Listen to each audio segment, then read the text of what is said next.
Hi, everyone. Welcome to In the Red, a Substack Live of Debt Collective, the nation's first union of debtors. Hello. It's really good to see you all.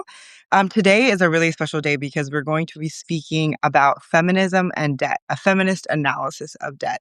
And joining me today is Vanesa Contreras Capó, and she's an amazing expert. She's also a feminist, an organizer, an animal rights activist, and many more things. But before we start our conversation, which is going to be very fruitful, I have to provide updates about the elephant in the room. Okay. There's a lot going on with the student debt crisis. What else is new? We like to call it a dumpster fire by design. Okay. It seems really Kafkaesque because it is. But one of the big things that's happening at the national scale in the United States right now is there's a plan called the Save Student Debt Repayment Plan. And unfortunately, a lot of news outlets and influencers have been pushing the Department of Education's talking points, but we can't exactly trust Trump's Department of Education, right? And what ended up happening is inevitably a lot of people thought that people that were enrolled in the Save Repayment Plan thought that they had to vacate Save on July 1st. But in actuality, and make sure you tell as many people as possible this, spread this news far and wide, July 1st actually starts the clock. So borrowers actually have 90 days from the July 1st deadline to switch to a new plan. And we advise people to do whatever you need to do with your own financial situation, but just know that you have 90 days from when your servicer contacts you. So you did not have to leave on July 1st, even though you may have been getting threatening emails from the Department of Education. Also, some big news that happened this week is debt collective members as well as public goods practice. You may remember Austin Hinkle, who I spoke to a while back. They were suing the Department of Education. Okay, that's huge. It's really big.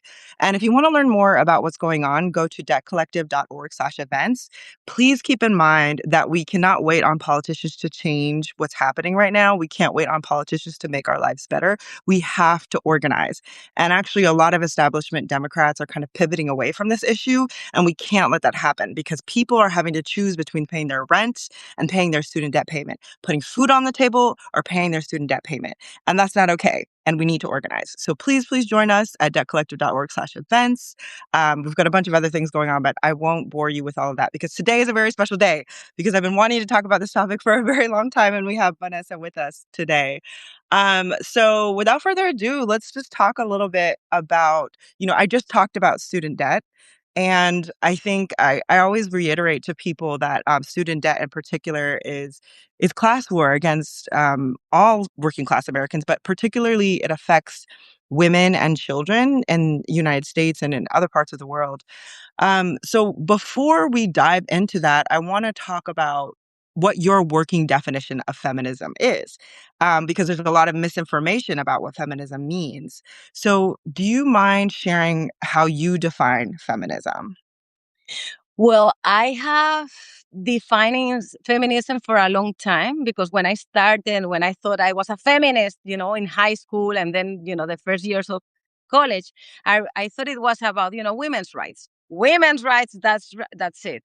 And I always thought, women, we share the same struggles. We are all the same. We have the same rights. We need the same things. So that was, very, very basic for me. But it was when I started working with socialist organizations and then when I started working with feminist organizations. And thanks to the Black feminism and thanks to the decolonial feminists, I realized that feminism is not about women, it's about life. Feminism is not about only, women's rights, but it's about not only human, but even non-human, more than human beings, and the wellness of societies, of the world of worlds, of having a decent life, a dignity of life, and I'm taking care of life, la vida en el centro. And I have learned that thanks to groups that normally they wouldn't even call themselves as feminists. So for me, it was something it will strike me because it's like what your activism it's about, feminist activism. But the thing is that sometimes when we talk about feminism, and some people only think about women, and I think that's one of the problems. And sometimes we don't have bridges with other communities and with other organizations because we only think about feminism as white feminism or, colonial feminism. So, with the practice and being involved with other groups and other communities, you just realize that, yeah, feminism is about life, but it's about life as the whole, the planet, the life in the planet, not only about women. So for Absolutely. me, it's about a dignity of life in community. I love that definition of feminism is dignity of life and community. That's an amazing definition. I'm definitely gonna use it more often because you're absolutely right that people have these rigid, ideas and definitions. Sometimes the right tries to say that feminism is about hating men, which is absolutely incorrect. Hating men is a very reactionary, concept, and if we think about the dignity of all people, that obviously includes men as well. And when men start to understand feminist concepts, they start to realize they're very liberatory in nature. I used to work in jails and mostly with boys, with young men, and we talk about the male loneliness epidemic and we talk about toxic masculinity. But I went in there and I actually did similar to you, where I explained what feminism meant. And I talked actually about the Me Too movement, and a lot of the young men there had experienced assault, and they resonated with the movement. And I told them it's not a women's movement; it's a survivors movement. It's a movement for everyone. And I think that the more that we advocate for that and we spread that message, the better it is. So thank you so much for doing that, Vanessa. Okay, so let's dive into the connection between feminism, anti-capitalism, and debt. So at Debt Collective, the reason that we are so obsessed in a way about talking about debt is because we are living in an age of financialization. And debt is one of the primary ways that our economic system, the predator class, it shows up in our lives because we're having to go into debt for healthcare, for education, for housing. There we're putting, you know, groceries on Klarna. Like, debt is just showing up in all these ways. But I think it's important to also talk about how debt is impacting people across the world and not to focus just in the United States. So, can you talk about how unjust debt disproportionately impacts women, non men throughout the world, and how that impacts what are the interconnectedness between the two? Yeah, I've been thinking a lot about debt, to debt collective, and how it has been in our practice, the struggle against debt since I don't know for how long. Normally we will talk about capitalism, but I think debt is the new way of capitalism to impose in our lives. The new way of colonialism. And of course in Puerto Rico, since we are a colony of the United States, we have started talking about debt since the beginning of the 21st century. But if we think and we look at, the struggles in Latin America, talking about debt and talking about el Fondo Monetario Internacional, the International Monetary Fund, it has been a discussion and a debate in feminist groups for decades because, having to pay a debt, talking about how we need to see where the debt comes from, who hasn't paid, because we have paid all our debts. So it has become more, we are more aware of what has been going on in the global south in Puerto Rico in this, in this 21st century. So when we talk about debt and when I think about debt and how it harms and how it guides our, not only our activism, but our lives, I talk about how women have been able to pay all our debts in a daily basis all our lives because of the because we are assigned to that role. We have to take care of our households, we have to take care of our kids, we have to take care of our grandparents and mothers and fathers. So it has been very unjust to us to let now telling us that we need to pay another debts, like public debt. The so-called public debt is not our debt because we haven't caused it. We've been paying, the grocery. We've been paying the bills. So that's for one instance is that at least in Puerto Rico, and that's something that we have learned from the global south, public debt is not our debt. Mm. It's men's debt because we didn't cause it. We've been paying the debts that we need to pay. When we think about education and when we think about healthcare, that's something that is imposed from the north to the south because public universities have existed in the global south for decades and now they are making us pay for that. And I can tell you about the case of Puerto Rico. Nobody had to pay for student loan, and if they have some, normally you will have scholarships if you need to pay the household or you need to pay your bills.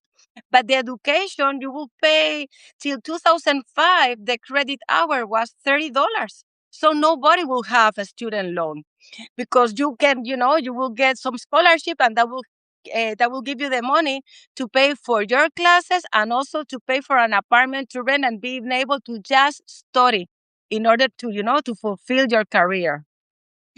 So that's something from the global north that we have to pay now for our classes. Same thing with healthcare. Puerto Rico had a really good healthcare system till the 90s. And I have to say that the only governor of Puerto Rico that has been a doctor was the one who privatized the healthcare system. So that's another thing that comes from the north, that the basic needs that we were aware that we were able to use them and we didn't get a huge debt in order to go to a doctor or to go to the university. Those things have changed in Puerto Rico since the 90s. Before that we didn't have debts because of that. So they have been forming a new citizen, the new citizen that has to deal with a public debt that it doesn't know where it comes from because nobody wants to audit the debt. And that citizen, and they are trying that new citizen on the bodies of, people of color, women, and LGBT communities, because we are the ones that we need to take care of the whole society. So of course, it's harming these communities more than the other ones. And another thing is that, as in the U.S., in Puerto Rico, most of the students are women. So when we go, when we graduate, we have a huge debt, and then we don't have the same salary and we don't have the same conditions, when you start in a workforce. So even though it's illegal to pay you less, you're a woman, and if you might get, if you get married, then they're going to be thinking if you're going to get pregnant. So maybe they are not going to give you that position on the company because you might start, taking care of your children, and you might have to, if your child needs to go to the doctor, then people know and assume that you're going to be the one who's going to be taking, some time off to take that children to the doctor. So, of course, we need to talk about, how this is gonna impose, and it's gonna be worse for for women and for LGBT communities and people of color, basically. Absolutely. You made so many important points, and I want to point out one of the things that you talked about is about women already paying our debts in the private sphere. And I think that's really important to talk about because, for example, oftentimes people use the term student debt forgiveness. And there's like this very moral language in that word. You've done something wrong, you've committed a crime, and now a creditor or the federal government or a bank is going to forgive you for that crime that you committed. You went to school. Like, how is that, and it's very interesting how the ruling class imposes a lot of language and like common sense ideology about this exchange between debtor and creditor. And I think that's really important for you to talk about because, as you said, women have already paid our debts because the real debts, the just debts, are the ones that we owe to people and the planet and to life on Earth. And those are the debts that we gladly pay. And I think a lot of the time, care work is very feminized. And that allows in a capitalist society for that work to be paid less. Teachers are paid horrible wages, and we've all kind of just accepted it as a society when in reality it's one of the most important positions you could ever have. This It's the next generation. People complain about the literacy crisis, but they don't want to invest in all of the things that would actually contribute to our societies being better and healthier. And so I think what you're talking about is that way that feminism interacts with debt And the way when we use that feminist analysis, we can really break down a lot of that language and ideology that keeps people from fighting back and resisting and being like, I really don't owe you jack squat. Like I owe you nothing and I don't feel bad about it. Um, I was wondering for you personally, what has been your experience with that personally, maybe in your family or in the organizations you've been working with? And how has it been acted as a kind of a discipline and impacted the decisions you made? Yeah, I mean, for me, and I always tell this to everybody. I was born in Spain, and I never had a credit card until I went to the U.S. to study. And for me, it was like, wait a minute, that's not money, So it's something like, wait, I do not have that much money in in my bank account. So how do I use this credit card? So for me, it was something really weird and very dangerous because it is really dangerous. I still have some friends that doesn't have a credit card because they don't believe in debt. They have never dealt with debt. But in the US, it's something really common because it's a way of having you, of controlling you. And that's what I always told to my students. You know that if you study medicine in some places in Latin America, you don't have a debt, so you then can go and work, in Doctors Without Frontiers for a couple of years and just enjoy what you just study instead of trying to find a job to pay for your student loan. So, and that's something that is very well organized in the United States, but it doesn't work like that in the global south. And that's something that when we talk about democracy, and the US tell us that, we need to go and impose our system in all those countries because this is democracy. It is not democracy. You need your basic needs, and basic needs are education, it's public transportation, and it's healthcare. And that's not socialism. Those are basic needs because I'm paying taxes, and my taxes are for the collective. So that being said, I have become a new citizen. I have become a citizen that now I know that I have to pay for my debts. And when I have my paycheck, I remember I studied in Kansas and my student loan wasn't that big, but it was $20,000, and I wasn't completely relaxed until I was done paying it. Because it was something that I have to pay. Because it's something that I study and I use and I have to pay for that. And then I went back to Puerto Rico, and most of my friends didn't have a student loan. And I was like, I committed, I don't know why. I was so scared about that. But the debt transforms societies. The debt is a way to put you in your place, to control you. Eh, so now, and I was talking to Maria del Mar because we are gonna do that activity next Sunday, and we were thinking about let's talk about how they are creating new ways of being a citizen. That is the indebted citizen, los ciudadanos endeudados, because that's the way that you can control. You don't need tanks. You don't need, 1,000 policemen. You just need people to think that they need to work as much as they can, and that's what is happening. We have 2 or 3 jobs in order to pay a debt. But something that it hasn't, strike us yet is that that's not a public debt. The debt that we have in Puerto Rico is not public. We didn't cause it. And we didn't, we are paying more taxes than ever, and we have less things from the government. We used to have healthcare, public healthcare. We used to have public schools. We used to have more public transportation, and we don't have any of that. So that's not our debt. So that's why from the global south, the idea of endeudada, indebted, instead of debtor, is those are a very important way of looking at it, because that's not my debt. So sometimes it's not even disobedient, because if it's not my debt, it's not that I'm disobeying. I'm not paying it because it's not mine. I pay for my debts, but I'm not paying for the corrupted debts, that those are the public ones. Period. I love it. Yeah, you are so right. I agree with everything that you were talking about. And I also was thinking about the way in which even the different fields of study in higher education, the soft sciences and the hard sciences, and what you're talking about in terms of the disciplinary nature is what's happening in the United States is a lot of young people think, well, I have to have a return on investment. Like my education has to pay off. And of course, this is going to impact whether or not people choose to work in communities that are disproportionately impacted by violence, or maybe they want to work, for immigrant communities, or like me, they want to work in jails and help people. And they're just like, well, not going to do that. I'll never be able to pay off my debt.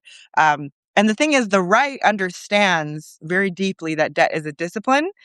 Trump even used debt cancellation as a way to recruit ICE agents. And so, but for some reason, establishment Democrats aren't as interested. I want to ask you about that. Before I do, I also want to name I've talked about it on this live that my dad is from Jamaica, so I have so much love for the Caribbean. And I think what you're talking about too, the interesting nature between the global north and the global south. And even with my own family, I send money back. It's a very important part of having family in another country. And I had to explain to them, like, it looks like I have money, but I'm in debt. Americans look like we all look like we have money to send you back. But I promise you, we don't. And so that was actually hard for them to understand as well. Like, oh, okay. But in Jamaica, there are other issues that people don't necessarily understand. For example, the privatization that happens. The IMF imposes austerity measures and makes different decisions about how the government can spend money or can't spend money. It's a form of neocolonialism. Jamaicans do not have access to 90% of the beaches. So most Jamaicans don't know how to swim and they rarely see the beach, which is it's juxtaposed between this idea that Jamaica is this Caribbean paradise that everybody goes on vacation, which I think is probably similar things are happening in the PR around that. And so I was wondering, can we talk? Because, we often talk about the right as being our opposition, but in what ways have you noticed neoliberalism rearing its ugly head, or in what ways have centrist or establishment Democrats failed to support women or other people that are impacted by debt? Well, if you talk about Democrats in the US, I mean, they've been part of the system of the colonial system. So they can talk out loud about they care about Puerto Rico. But at the end, Obama was the one who imposed on us the fiscal board. And the fiscal board is it's like the metaphor of the colonialism in the 21st century. Because we might vote for horrible governors, I have to say, but the thing is that when we talk about, how the economy is going to be divided in the country, the fiscal board is the one who says that. So, for example, right now, we have a lot of public employees that they earn $9 per hour because the fiscal board is saying that we don't have money and we need to pay the debt. So there's no way that we can pay you more. So there's a lot of unions, for example, that they are just dealing with that, that not having enough money. So there's no workers because they will go to the private industry in order to earn a little bit more money because the public sector, they don't have a decent, a decent salary that allows them to pay their private debt, for example. So for us, it doesn't matter if it comes from the U.S. It comes from the, from the empire. So it's and we're a colony, and the colony has to give money to the empire because if not, we wouldn't be a colony. You were talking about the beaches, and I read about Jamaica. And in Puerto Rico, we have been fighting for our beaches, and we have had a really good outputs, like Las Playas Son del Pueblo, and we were able to win some struggles. But now, I mean, and as I was telling you, this 21st century has been radically violent for us. They started with the UPR. And then they closed for the first time in history the government in order to impose us a tax that we didn't pay because we were paying it in other ways. And then they fired more than 30,000 public servants. My mom, one of them, she was 60, so it was crazy. So it has been very violent. And then they put the 20 and 22nd Act. And those acts is that, we have become a fiscal paradise for rich people. So now they keep moving on.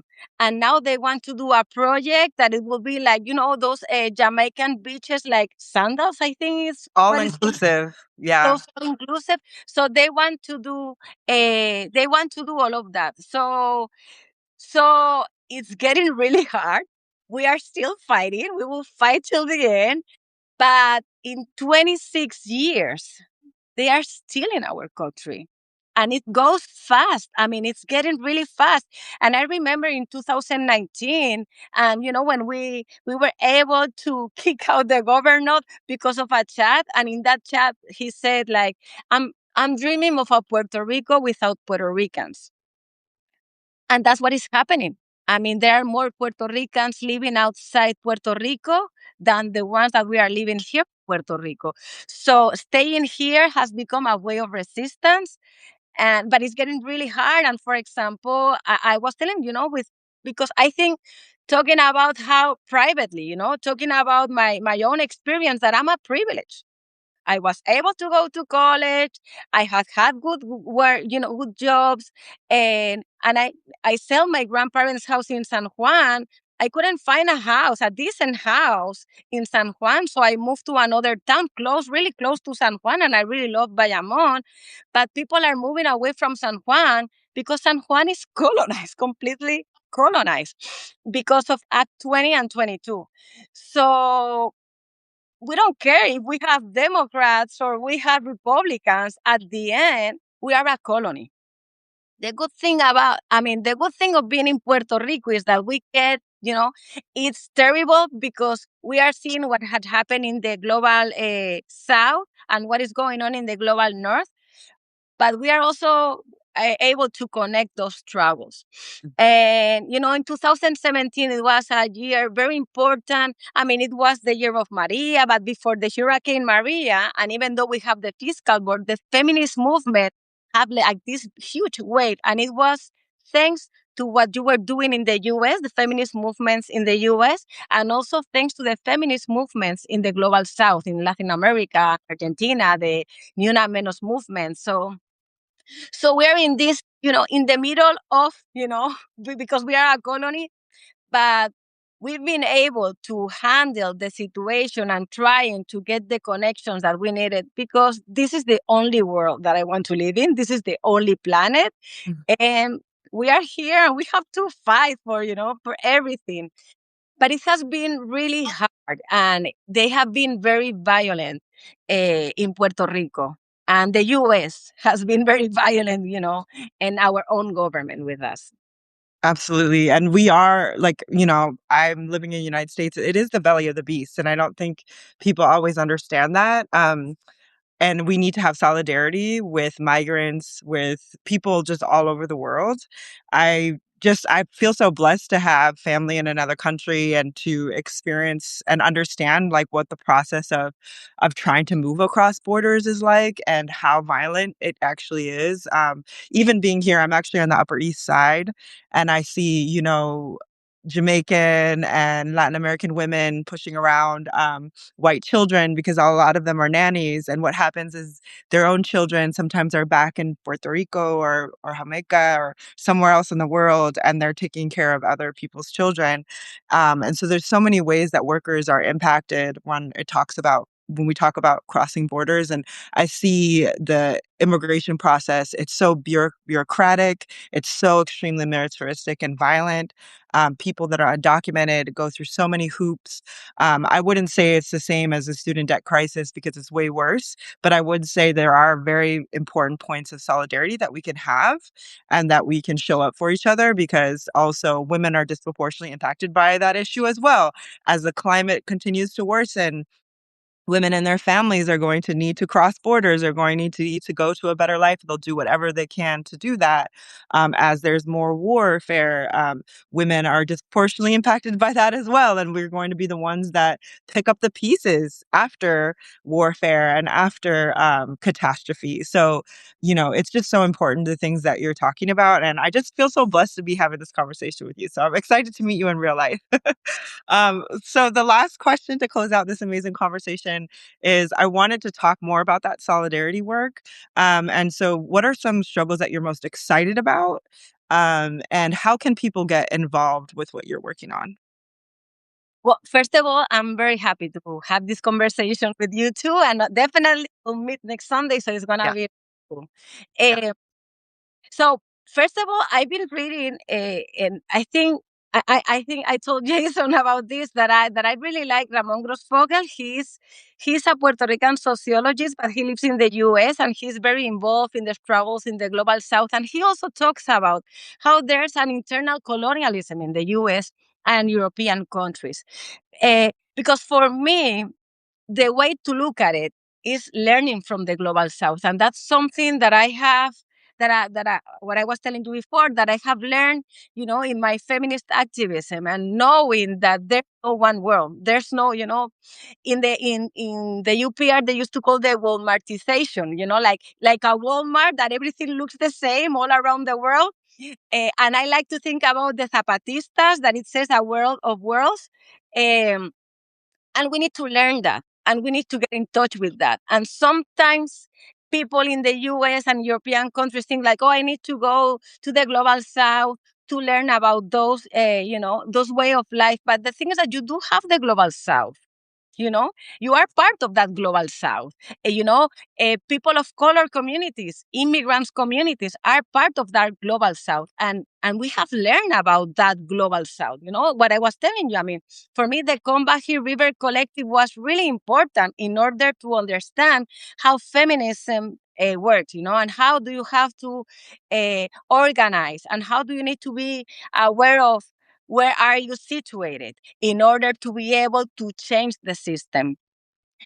But what you're doing in the US is as important as what people in the global south are doing. So sometimes it's like, oh, I'm gonna go there or send someone. And of course, we were really happy for you to, after Maria Hurricane, that you sending us the materials that we needed to survive.